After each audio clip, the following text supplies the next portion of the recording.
आज हम लोग शुरू कर रहे हैं बॉम्बे बुलेट का पूरा प्रमोशन।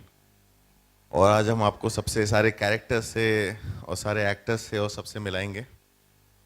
और ये फिल्म मैं बहुत सालों से लेके घूम रहा था अपने साथ, और इसके लिए हमने बहुत सारा टाइम स्पेंड किया, सारी दुनिया घूमी कि कहाँ कैसे बना सकें ये फिल्म एक ऐसे बजट में जो कि फिजिबल हो।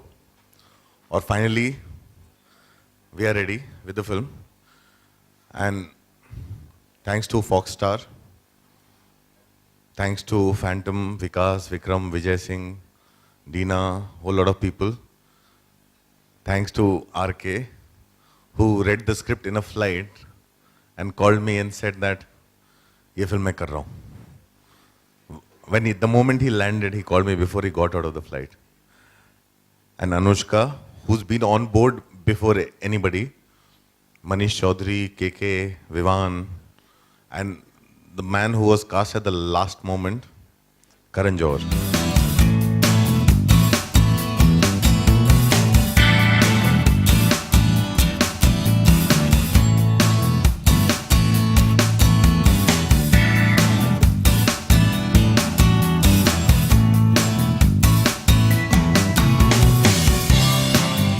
As you know, this has been our second and important theatrical unit that we've released just now as we speak online. The film actually has been open to conjecture from the time that actually it started, and even pre-release, the buzz and banter about it continues. All I have to say personally, I think it's been the most exhilarating experience of my life, being directed by Anurag Kashyap, from a man, from a relationship that began with hate, that has now culminated into intense love, and there is absolutely no pun in that thought. It's really been quite a journey for me in the film, and working under him has been like going to film school. I felt I had to unlearn everything I ever knew about cinema and actually learn something absolutely new. Working with the two of them, actually Anushka and I did very few days of work, but the few days were memorable. And Ranbir actually co-directed the film with Anurag, where I'm concerned, because Anurag would give me one instruction and Ranbir would give me three others. Most of my scenes were with him, so I felt I was being directed by him as well. And I have to say, Ranbir has the makings of a great filmmaker, which is a great fallback plan for him if all things do fail. This film starts in the 50s and 60s. Of course, superficial references to both the. He wanted to, refer to Robert De Niro from Raging Bull, back home Kishore Kumar, Raj Kapoor.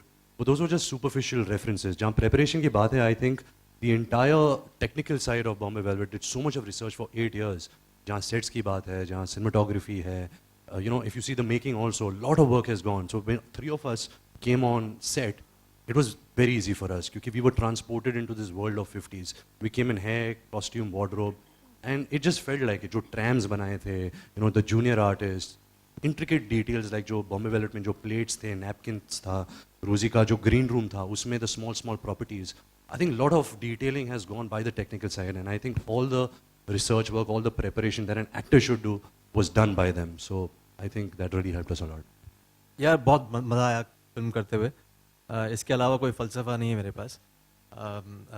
This was a wonderful experience working in this film. एक तो atmosphere ऐसा था कि वाकई में 60s में चले गए थे हम लोग, और हैट पहनना बड़ा मज़ा आता है यार. बहुत वो कभी लाइफ में पहना नहीं था फिल्म में. आपने खासकर करण जी में क्या बात देखी कि इतना ज़बरदस्त रोल कर पाएंगे? जरा बताइए, आपने कैसे कन्विंस किया, वो कैसे तैयार हुए? आपने मुझ में खामी क्या देखी कि आपने ये सवाल किया? आपने बहुत दिख नहीं रहा इतना सेक्सी सा आदमी हुआ, कोई भी कास्ट करेगा मुझे. उन्होंने आपके बारे में, बैंड्रा के बारे में बताया. पूरे बॉम्बे, पूरे इंडिया में सेक्सी हैं, लेकिन आपने काम बड़ा अच्छा किया. तो आपने क्या देखी बात? आपने ट्रेलर देखा? बहुत अच्छा हुआ. और ट्रेलर में आपको कैसा लगा? बहुत बढ़िया. अगर वो आपने देखा, वो एक्चुअली ट्रेलर है. आप जब फिल्म देखेंगे और फिल्म देखने के बाद आपको लगेगा कि इससे अच्छी कास्टिंग कोई हो नहीं सकती थी. मैं आपको एक फैक्ट बात बताता हूँ. करण जी को मैं नरेट करने गया था. उसके पहले हम लोग नसीर जी और बहुत सारे दूसरे एक्टर्स से बात कर रहे थे, और बातें कभी कंप्लीट नहीं हुई थी. जब मैंने करण को कास्ट किया, पहला मैसेज मुझे नसीरुद्दीन शाह का आया, क्योंकि वो रोल जानते थे. उन्होंने कहा, this is the most inspired casting I have ever seen in my life because he is your Khambata. ये नसीरुद्दीन शाह ने मुझे मैसेज करके बोला. I was inspired and cheap by the way, क्योंकि मैंने ये पिक्चर 11 रुपए में की है. मैं ये बार बार कहना चाहूंगा कि आई हैव बीन हाँ, एक्सप्लॉइटेड। कारण हमारे बजट को बढ़ा नहीं पाए। हाँ, मुझे हमारे 11 budget रुपए में आ गए। बाकायदा 11 रुपए का चेक मुझे मिला है फैंटम से, तो इसलिए मैं इंस्पायर्ड हूं और थोड़ा सस्ता भी। गीत है मोहब्बत बुरी बीमारी, इस वर्ड पे कितना इत्तेफाक रखते हैं हम दोनों? मोहब्बत है सबसे बुरी बीमारी, मोर देन प्लेग डेंगू, इससे ज़्यादा तो मोहब्बत बुरी बीमारी होती है। But I think the play of words,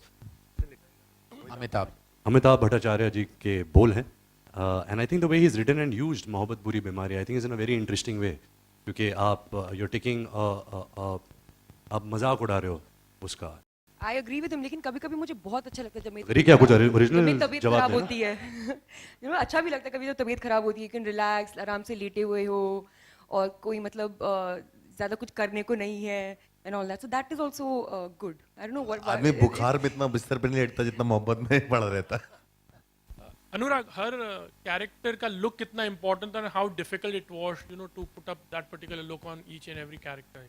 See, difficult तब तक होता है जब तक आप जीरो डाउन नहीं करते, जब तक आप फाइनल नहीं करते। एक बार फाइनल कर लेते हो और सब एक मोशन में चले जाते हैं, उसके बाद तो बहुत आसान हो जाता है। वो एक बार डिसाइड हो गया तो सबको मालूम है, अनुष्का को पता है कि उसको रोज 2-3 घंटे लगने वाले हैं, रणबीर को पता है उसको रोज 1 घंटा लगेगा, करण को भी 45 मिनट लगते ही थे, तो वो सबको रेडी होने में टाइम लगता था उतना। वो एक बार लुक डिसाइड हो गया तब तक उसके बाद कोई दिक्कत नहीं होती, वो दिक्कत होती है वो डिसाइड होने से पहले। और सबके लिए हम लोग ने किस तरह के रेफरेंसेस यूज किए, जिस तरह के हम लोग सेट बनाने के लिए भी हम लोग ने एक्चुअल बॉम्बे के पुराने ब्लैक एंड व्हाइट पिक्चर्स जो हैं वो रेफरेंसेस के तौर पे यूज किए, एक्चुअल बिल्डिंग्स वहाँ पे रिक्रिएट की ओरिजिनल साइज में। वो बस ये कि हमने बिल्डिंग्स के ऑर्डर चेंज कर दिए थोड़े बहुत, बिकॉज वो पूरा बॉम्बे ही नहीं बना सकते थे। किस चीज के लिए दिक्कत आई होगी? एक्चुअली डेफिनेटली पीरियड फिल्म है तो एक्चुअली कोई छोटी- दिक्कत छोटी नहीं आई, चीजों मतलब का- जनरली आप देखते हैं जब बड़े बजट की फिल्म बनती है वो जाती है 150-200 दिन में। हमें ये फिल्म जो है अपने टाइट कंट्रोल बजट में खत्म करने के लिए और अच्छे से करने के लिए 75 दिन शूट करनी थी। हम लोग बहुत लंबा लंबा शूट करते थे और the kind of cooperation I got from everyone, we have managed to finish the film in 75 days। Would you be directing yourself in future? No, मुझे पागल कुत्ते ने नहीं काटा कि मैं खुद को लूं फिल्म में, वो उसको काटा था उसने ले लिया, मैं खुद को क्यों लूं? I can't be my own liability. अगर किसी और को भी पैसे लगाने मुझ पे वो लगा सकते हैं, मैं कर लूंगा।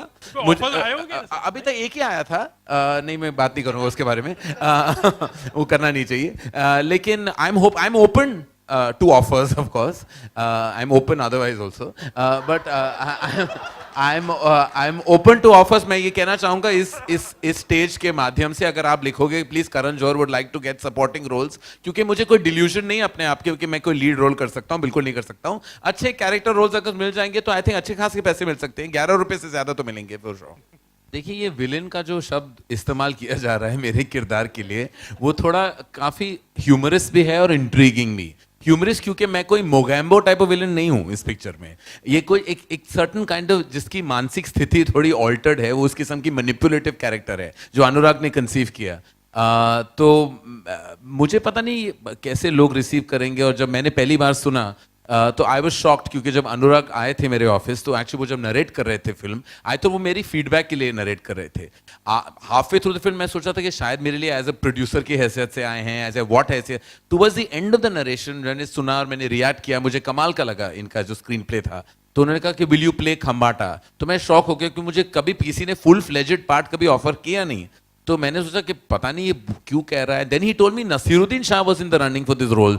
तो मेरी और भी, मैं कुछ और कहने वाला था लेकिन मैं नहीं कहूँगा, नहीं कहूँगा। तो उसके बाद क्योंकि to be compared on to be in the running for a role that Naseeruddin Shah, वो एडिड प्रेशर था। The only reason I really thought I do it, क्योंकि मैंने सोचा कि मुझे लाइफ में मुझे कोई विलेन का रोल कभी ऑफर नहीं करेगा as an actor, until I get the opportunity of being directed by Anurag and working with Ranbir. And I thought that was the biggest. और जब आप देखोगे पिक्चर तो आप ये डेफिनेटली आप सोचोगे कि जो कैरेक्टर है वो शायद मैं कर सकता था, वो मैंने नहीं देखा था, ये विजन सिर्फ अनुराग का था। I hope it works out, I don't know. ये एनीवे मेरा क्या है, I can do many other things. अगर ये फ्लॉप हो गया मैं और भी कम है जमाने में। डिजाइन करता हूँ, जूते डिजाइन करता हूँ, फैशन टिप देता हूँ, like all rounder. Thank you. Sir, Bollywood में आपके फ्रेंड्स की तरफ से कैसे कमेंट्स आपको मिले? कोई हैं? बॉलीवुड की आपने जो फ्रेंड्स हैं बॉलीवुड में, उनकी तरफ से कैसे बॉलीवुड comments में मिले? किसके फ्रेंड्स होते हैं? इंसान होते हैं, फ्रेंड्स नहीं होते हैं। वो क्या कहेंगे, वो तारीफ मुंह पे तो तारीफ ही करते हैं, फिर ट्विटर पे लिख लेते हैं अगर कोई खराब बात करनी हो या पीठ के पीछे। अभी हमने जो किया है वो सिर्फ जो आप हो media, famous of the media, जो मैं खुद हूं, क्योंकि मैं टॉक शो होस्ट हूं तो I always think I am a member of the media, तो मैं आप सबकी राय सुनना चाहूंगा। मैं अभी इंडस्ट्री वाले से क्या पूछना। करण, अगर कभी आपको अनुराग को डायरेक्ट करना हुआ तो किस रोल में आप रखेंगे अनुराग को? मैं नहीं लूंगा अनुराग को। क्यों? नहीं, मैं गुड लुकिंग एक्टर्स को लेता हूं, मैं अनुराग को क्या लेके क्या कर लूंगा? पिक्चर नहीं बनाते। मैं पागल हूं। हम एक दूसरे को I was going to say something worse. I don't know मेरा क्या हो गया, मैं कुछ भी कहूँ कोई और मतलब निकलता है। लेकिन नहीं, मैं अनुराग को, वो मेरे टाइप का कास्टिंग है ही नहीं, बिल्कुल नहीं लूँ। मैं ऐसी पिक्चर बनाऊंगा नहीं जिसमें अनुराग फिट हो। अनुराग को कभी न्यूयॉर्क में इमेजिन किया है? वो गैंग्स ऑफ हसीपुर, वो या तो गांव में चला जाता है या 60s में। वो अब्रॉड में फिल्में नहीं सूट करती अनुराग को, सॉरी।